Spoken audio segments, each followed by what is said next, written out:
Hi, T.O.T. Carlson here.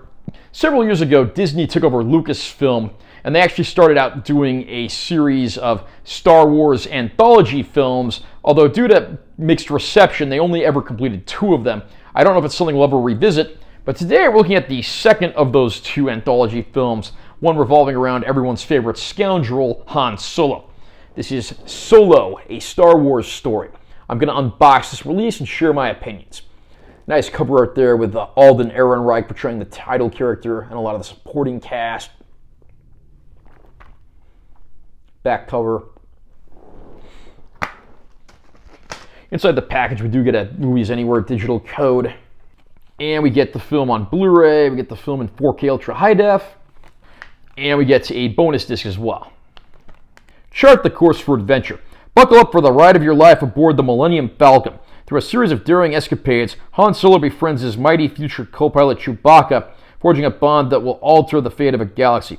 Director Ron Howard helms this epic action-adventure written and directed by Jonathan and Lawrence Kasdan that makes the jump to light speed and doesn't slow down. Of the principal cast in the older Star Wars movies, Han Solo is probably my favorite character. He's this sort of self-serving scoundrel, and of course, initially he starts out that way, but over time he starts to find himself and become a little more human, coming to the aid of his companions on more than a few occasions. But how did Han Solo become Han Solo? Solo, a Star Wars story, is essentially the character's origin story, within portrayed by actor Alden Ehrenreich. Here we see a younger, slightly more naive and optimistic Han Solo who ends up teaming up with a group of smugglers after running away from Imperial service, during which time he, of course, befriends the Wookiee Chewbacca, who ends up becoming his lifelong companion. And the group of smugglers that they end up setting out with is led by the ambitious Tobias Beckett, portrayed by Woody Harrelson, an actor who's great in literally every movie that he's ever been in.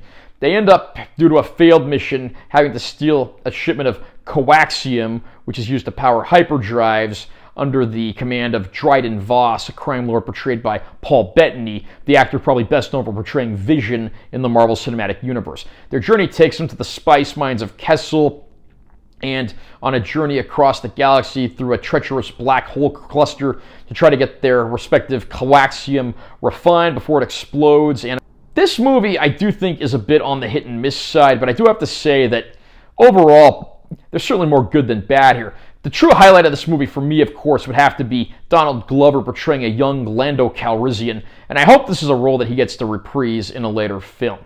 And there is a nice, all-around supporting cast. Phoebe Waller-Bridge portraying a trash-talking droid who wants to liberate droids and achieve freedom for her kind.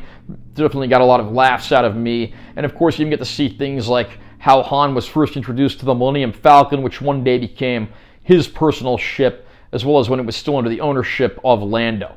This is a change of pace for the Star Wars universe because it's certainly a more low-stakes story. I mean, there aren't a whole lot of, Force users in this movie. It's largely about, smugglers and more like, the everymen of the Star Wars universe, not the ones that use the Force. And that's certainly a nice change of pace.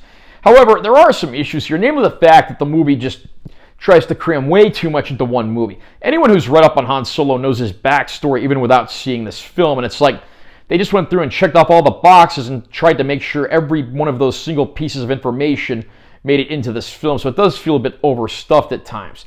There's also a tease at the end of the movie involving another villain who we've seen in a past Star Wars movie, but it remains to be seen if that character will actually appear on the big screen or not, although he has shown up in some other Star Wars media as well.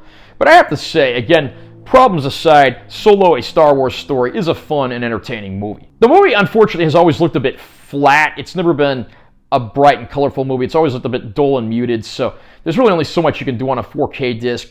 It is a slight step up from the Blu-ray that's included in this package, but not a massive one. It does, of course, add in things like, HDR, which gives you the darker black levels. So the black levels look a little more true to black than they do on the Blu-ray. This is probably a more faithful transfer of how it should look versus the Blu-ray. I'm not going to say it's a massive improvement over the Blu-ray, but it probably is the most accurate looking release of the film, and I don't think fans will be disappointed. There is a Blu-ray disc included that does have several bonus features on it as well, so if you're a fan of the movie, there's certainly a lot to check out there, and I don't think you'll be too terribly disappointed with the assortment of supplements that you get in this package. So overall, I can certainly give this release of Solo, a Star Wars story, a recommendation. How about you? Were you a fan of Solo? Do you think this was a great movie? Do you think it's one of the lesser Star Wars films? How do you feel about Disney's Star Wars in general?